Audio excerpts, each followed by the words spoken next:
Ato anatin'ny faritra Aloatra Mangoro no tondrananao ity androany ity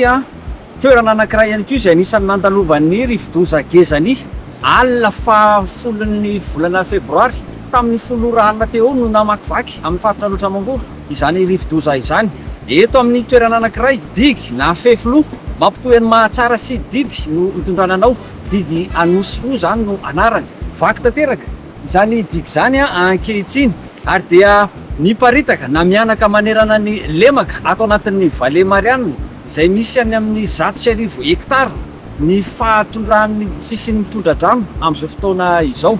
Difitra tanteraka ny tanimbary, misy ihany koa ny ezaka ataon'ny fitondram-panjakana ny amin'ny fanarenana an'izany digy zany teo aloha ary mbola ao anatin'ny asa tanteraka izy ireo, saingy niampy indray ny fahavoazana tamin'ny fahatalovan'izao rivo-doza Gezany izao. Tsy miravoravo tanana ny fanjakana amin'ny alalan'ireo ilay fitalevam-patra aty Aloatra Mangoro manao ny fijerevana manokana andr'izany digy izany ary dia efa eo am-pelantanan'ny ministeran'ny fambolena sy ny fiompiana amin'ny alalan'ny tetikasa saripokisy moa ny hanatanterahana ny fanarenana amin'izao digy izao. Vaninjato metatra io ny fahavakisana eto zany fahavakisana digy ity dia efa tamin'ny fotoanany Bevelaka tany ho any no nanaovana curage ny ria. Misy lalan-drano anankiray koa Atsiambadikaty zany, tokony ihany ny lalan'ity rano ity fa noho ny fahatotorana izay mitrangana ny toerana iny zany dia namaky aty amin'ity lalana aty zany ilay ranobe izay nitaritiny ny orambe maly alina iny zany, orambe sy rivotra moa zany no zavatra nisy taty toerana zany ka nahatonga zao fahasimbana ngezabe izao. Zay ilaina fanarenana moa zany zay amin'izao fotoana izao. Tonga eto moa zany zay miaraka amin'ny président fédération manao ny karazana tombana amin'ny fahasimbana ity toerana ka ahafahana ahitana zany hoe ahoana ny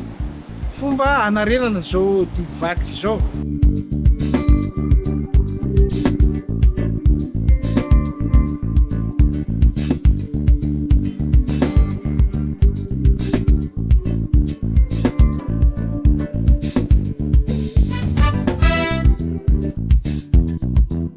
Misy ketsy efa roa volana efa velona tsara fa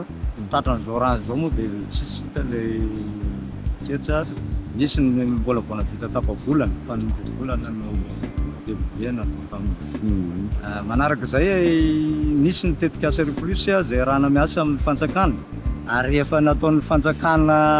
vaindondra raha mihitsy tao anatin'ny fikarakarana nyity Vallée Marianina ity izay nanaovana nyty digy ity tsy tamin'izany fotoana andro zany kanefa moa mbola mandeha manao zavatra tsy mora, mbola mandeha ny toetra ny firesahana amin'ny zavatra atao zay vao miditra aminazy kanjo soa ihany ary mbola tsy tafiditra tamin'ilay asa fa raha nandeha ilay asa efa mpandehanana no nisy an'izao dia lasa nisy fahavoazana indroa ny telo ny antohana mihitsy angambany amintsika dia vola very maina fotsiny amin'ny fanjakana fa mino ao aorianan'izao fandalovan'ny rivo-doza Gezany izao dia andeha tsara ny foto-drafitr'asa izay atao eto ary tsara ny zavatra be dia be ny zavatra mbola hatsaraina fa tsy ho adin'ny fanjakana akory ny Vallée Marianina ampiasaika izy. Eo amin'ny 200,000 mpamboly eo zany hoe 1200 paysans eo zany zao no tena votra mpavoazana amin'izao fahavoazana misy eto amin'ny fahavoazana digy ity zao.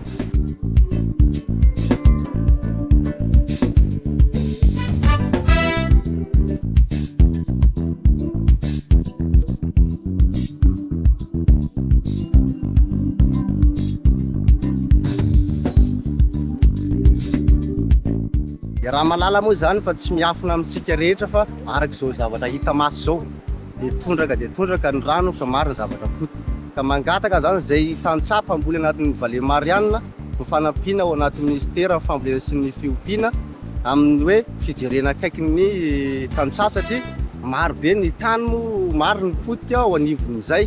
dia mangataka zany zay ny atao hoe raha ny amboly amin'izao fotoana zao zany mety fa tsy dia azo lazaina fa eo amin'ny légume eo zao ny fambolena tsaramaso, ny karaoty, eo ihany koa zao satria fasika mba totitra zao le tany dia hoe mety ambolena tsomanga dia mangataka ao amin'ny ministera fambolena sy ny fiompiana zay mba hijery akaikiny tokony hanampiana tantsaho zay. Potika avy le tambary tokotokony eo amin'ny 3 hektara eo tambarinay zay ivolomanay zanako 5 mianaka dia 5 anefa amin'izao vaninandro zao dia potika. Ny zavatra mba angatahako zany dia zao hoe mba hijery akaiky anay zanako re 5 mianaka re satria potika mihitsy ny vary amin'izao vaninandro zao. Dia ny zavatra ilainay zany dia raha misy masom-boly, zezika hoentina hanampiananay zany dia mba jerenareo mpitondra fanjakana zany amin'izao trabona zay mahazo zao. Zay aloha dia mbola vonona ary manantena fa amboly ny amin'ny resaka entina avotana zao zavatra potika rehetra zao.